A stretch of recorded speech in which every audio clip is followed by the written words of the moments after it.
안녕하세요. 자기사랑 행복학교 김서은입니다. 오늘은 EFT 세 번째 특강 시간으로 한번 해볼 건데요.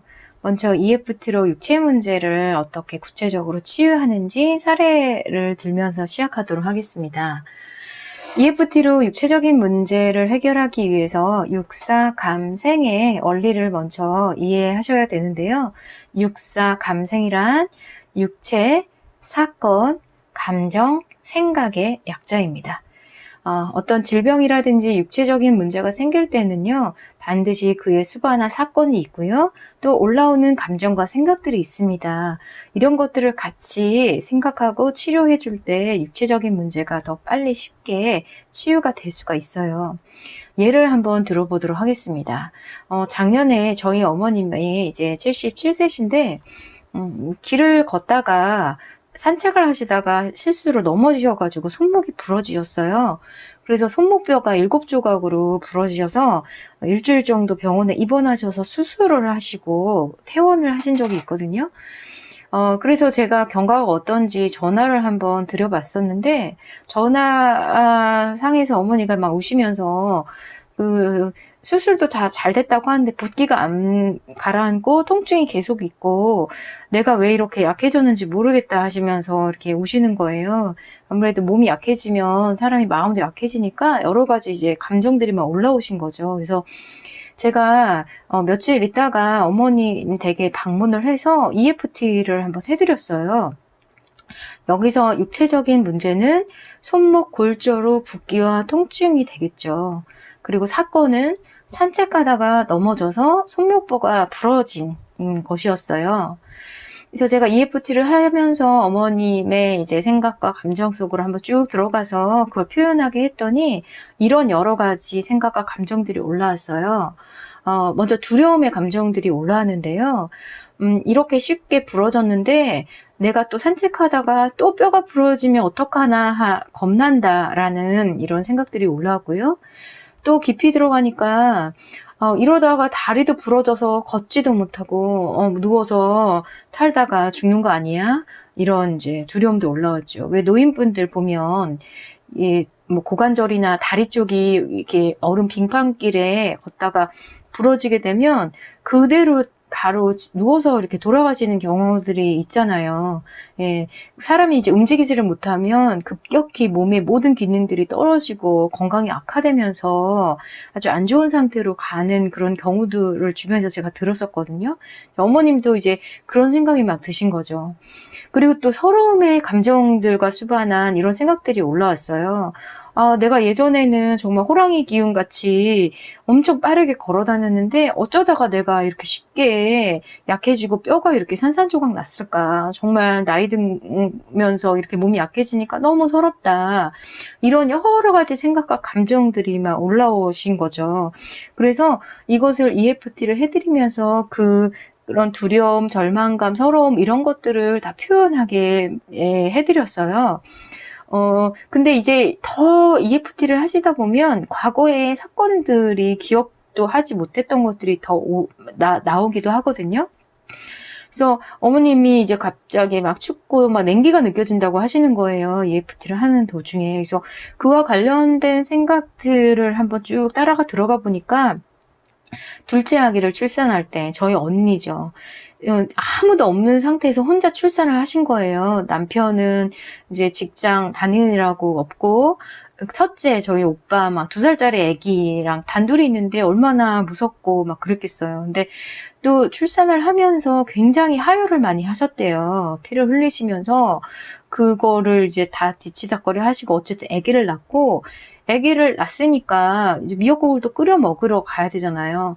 친정 엄마도 없고 하니까 부엌 문을 이제 열었을 때 그 부엌에 그 찬 냉기들이 갑자기 막 그 생각이 나신 거죠. 그러시면서 굉장히 이렇게 많이 우셨어요.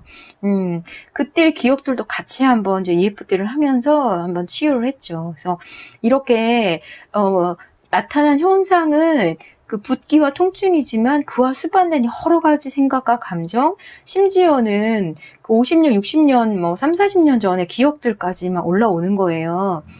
그래서 이렇게 해드리고 나서 저희 어머님의 손목 붓기는 굉장히 많이 가라앉으셨고, 지금은 이제 부러지기 전보다도 더 튼튼해지셨다고 이렇게 얘기를 하셨어요. 또 이제 저의 사례를 하나 보면, 족저근막염하고 그 퇴행성 관절염으로 인한 무릎 통증을 제가 치료한 그런 경험을 말씀을 드릴게요. 이 사건은 그거죠. 제가 이제 이 족저근막염이 재발하고 무릎 통증이 다시 이제 재발을 한 시점이 고강도 운동을 좀 무리하게 한 후에 이제 통증이 재발이 됐었어요. 제가 그때 당시에 이제 그 임신 시험관을 준비를 하면서 몸을 만든다고 조금 운동을 좀 열심히 했었어요. 좀 무리하게. PT 체조도 하고, 스쿼트도 하고, 막 근육 만든다고, 몸을 순환시켜야 된다고, 이렇게 하면서 예전에 원래 족저근막염이 40대 초반에 처음에 생겼었는데 이것이 이제 또 계속 다시 재발이 된 거죠. 그 족저근막염에 대해서 좀 설명을 드리면 그 발바닥을 감싸고 있는 그런 근육의 막들이 염증이 생기기 시작하는 거예요. 발바닥 뼈에 아치가 있는데 이게 나이가 들수록 그 아치뼈가 점점 밑으로 내려오면서 발 뒤꿈치에 있는 뼈와 근육이 맞닿게 되고 마찰이 많이 일어나면서 염증이 생기고 발바닥을 디딜 때마다 통증이 막 생기는 거거든요. 또 운동을 무리하게 한다든지 이러면은 이제 생기게 되는데, 또 재발이 되게 쉽다고 해요. 근데 제가 이제 족저근막염이 처음에 생기고 나서 그 이후로는 뭐 한 3, 4년에 한 번씩 좀 재발이 약간 됐던 것 같아요. 그래서 이번에도 이제 운동을 좀 무리하게 했더니 재발이 됐고, EFT를 하면서 그에 관련된 이제 생각과 감정들을 막 이렇게 떠올려 봤어요. 그러니까 어떤 것들이 나오냐면, 이제 나이 드니까 몸이 내 말을 안 듣는다. 나이 들면 몸이 이렇게 되는구나. 그리고 내 몸은 이미 마탱이가 갔어. 어떻게 이렇게 조금 했다고 족저근막염이 생기고 또 무릎이 막 시큰시큰하고 막 아프지? 뭐 이렇게 몸이 약해졌는데 임신이고 뭐고 다 불가능해. 그러면서 이런 절망감, 뭐 여러 가지 좌절감들이 막 올라온 거죠.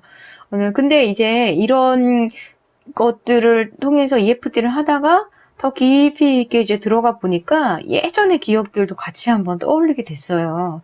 처음에 제가 족저근막염 생긴 게 그 39, 40대에 처음을 이제 뮤지컬 배우를 하겠다고 그때 발레를 하게 됐는데, 발레를 하면서 정상 체중이지만 그래도 약간 무거운 체중 위에서 발레를 해보신 분들은 알겠지만 발끝으로 서는 동작이 굉장히 많아요. 그런 약간 무거운 체중인 상태에서 발끝 그 동작을 많이 하게 되니까 체중에 굉장히 좀 무리가 많이 받고 혹시 발바닥에 아주 무리가 많이 가게 된 거죠. 근데 제 몸을 좀 달래면서 했어야 되는데 저는 굉장히 욕심이 많았던 거예요. 나이가 너무 많은 상태에서 뮤지컬 배우를 하겠다고 뛰어들었고, 그리고 일반 그 젊은 친구들에 비해서 제 몸이나 비율, 신체 비율 이런 것들이 너무 뚱뚱해 보이고 막 그러니까 굉장히 수치심도 되게 많이 들었던 거죠. 그리고 나는 나이가 많고 늦게 시작했으니까 더 열심히 해야 돼. 막 이런 조급함, 이런 것들이 많다 보니까 그때 무리를 해서 그때 크게 다쳤던 그런 기억들이 또 떠올랐었고요. 또 이제 제가 살찌는 것에 대한 두려움이 굉장히 많았었어요. 특히 결혼하기 전에는 결혼을 할 마음이 원래 없었는데 이제 40대 초반에서야 결혼을 해야 되겠다는 마음이 막 생기기 시작했고, 그러면서 내가 결혼을 하고 남자의 마음에 들려면 좀 날씬하고 좀 피트된 몸을 만들어야 된다. 막 그러면서 이 고강도 운동, 근력 단련 이런 것들을 거의 하루도 안 빼놓고 했던 시절들이 있었거든요.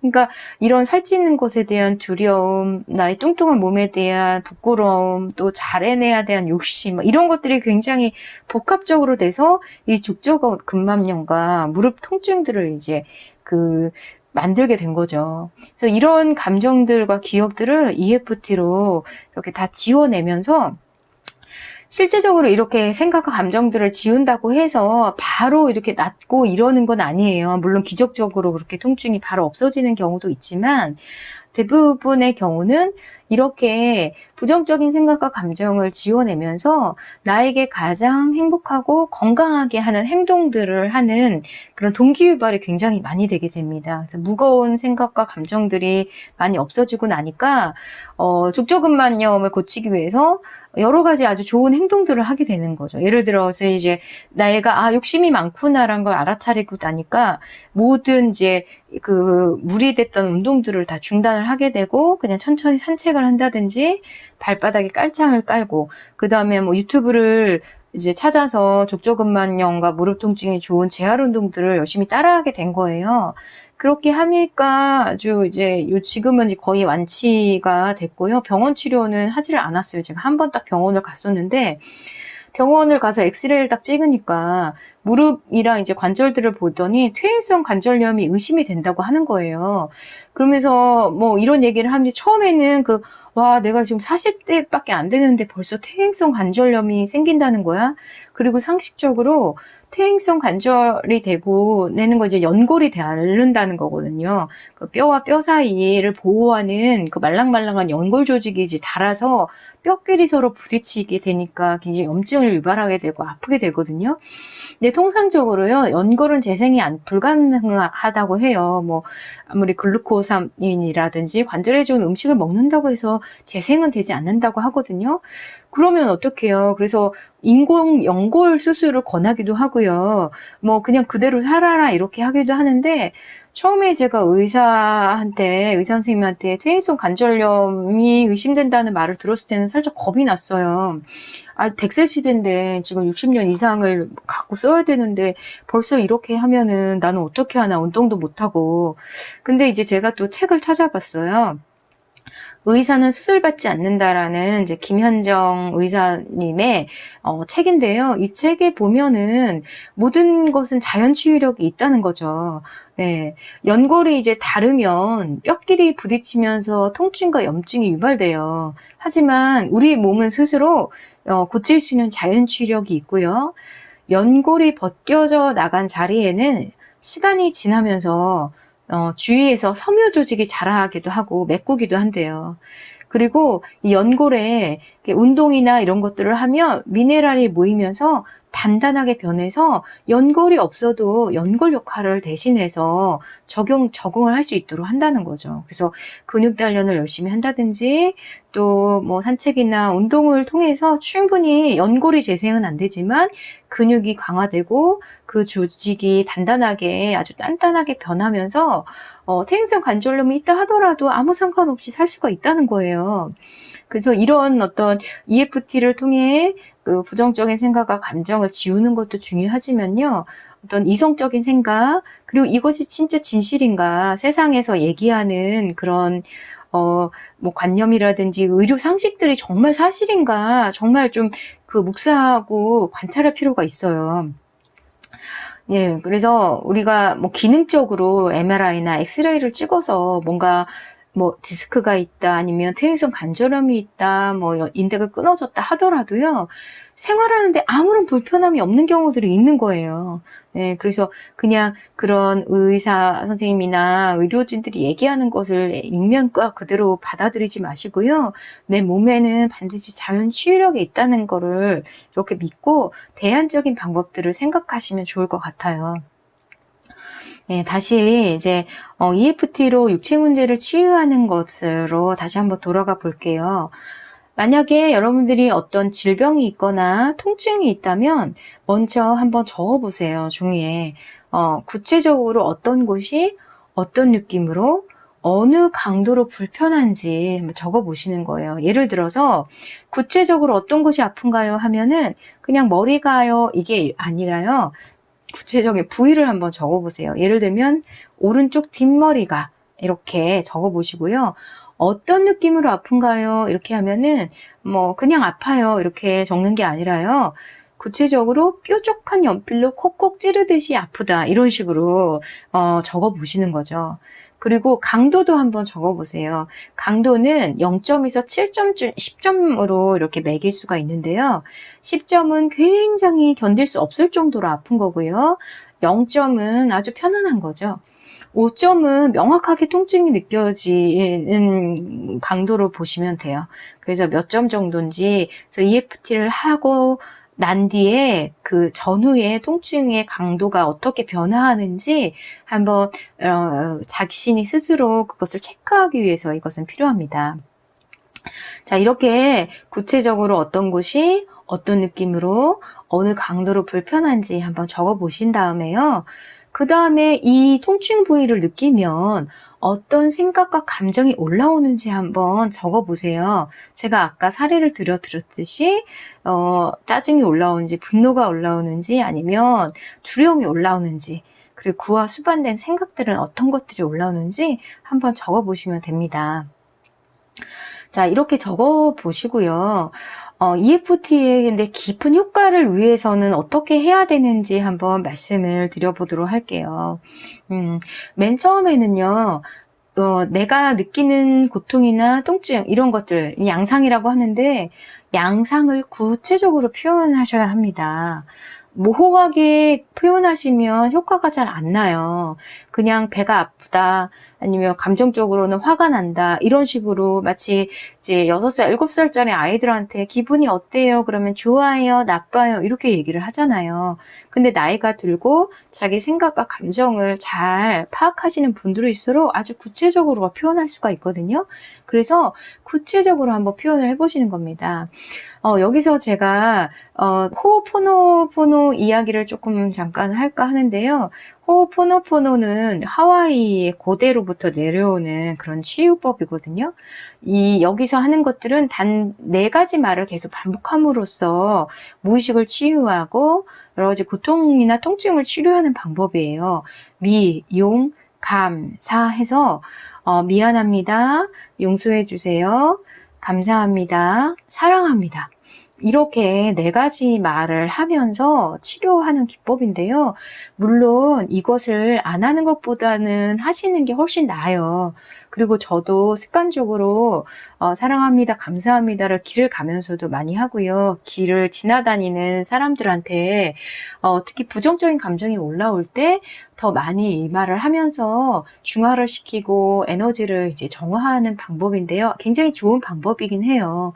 그러나 어떤 깊은 트라우마가 있거나 어떤 구체적인 어떤 통증이나 이런 것들이 있을 때 무조건 그냥 호호포노포노를 해서 사랑합니다, 감사합니다 해서 즉각적인 효과, 근원적인 치유를 갖기는 조금 힘들다고 생각이 들어요. 제가 해본 경험에 의해서는. 왜냐하면 아주 모호하게 뭉뚱그려서 모든 상황에 대해서 미안합니다, 용서해 주세요, 감사합니다, 사랑합니다를 이야기하기 때문에 적재적소에 이것이 적용이 되지가 않거든요.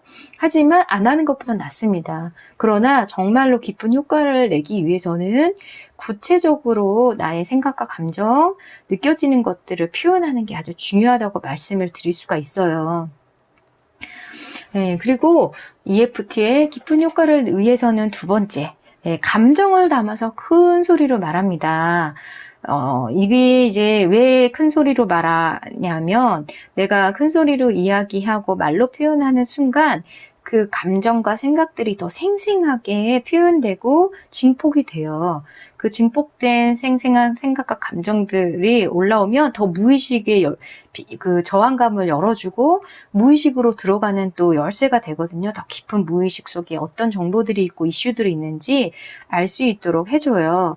그러나 여러분들이 모두 이제 가족들이 있고 혼자만의 공간에서 뭐 방음이 잘 돼 있는 막 그런 데서 사시는 분들은 거의 없고 뭐 잘 때 옆에 남편이 있을 수도 있기 때문에 말로 표현하지 못하시면 속으로라도 큰 소리로 한번 얘기해 보세요. 어쨌든 언어적으로 표현했을 때 더 이 인지와 지각의 세계로 들어가서 무의식으로 쭉 들어갈 수 있는 힘이 커지게 됩니다. 자, EFT의 깊은 효과를 위한 3번째는요, 심리적 역전을 찾아내는 거거든요. 이 심리적 역전을 찾아내는 것은 너무너무 중요해요. 그래서 제가 다음 시간 얘기하든지 한번 더 뒷부분에 대해서 들어가서 조금 더 자세하게 말씀을 좀 드릴 텐데요. 이 심리적 역전이란 뭐냐면 내가 치유를 원하지만 원치 않는 것이에요. 여러분들은 모든 소원이나 꿈이 다 이루어지면 되게 좋을 것 같잖아요. 하지만 내 무의식에서는 내가 의식적으로는 원한다고 하지만 무의식적으로는 굉장히 저항하고 원하지 않는 것들이 있어요.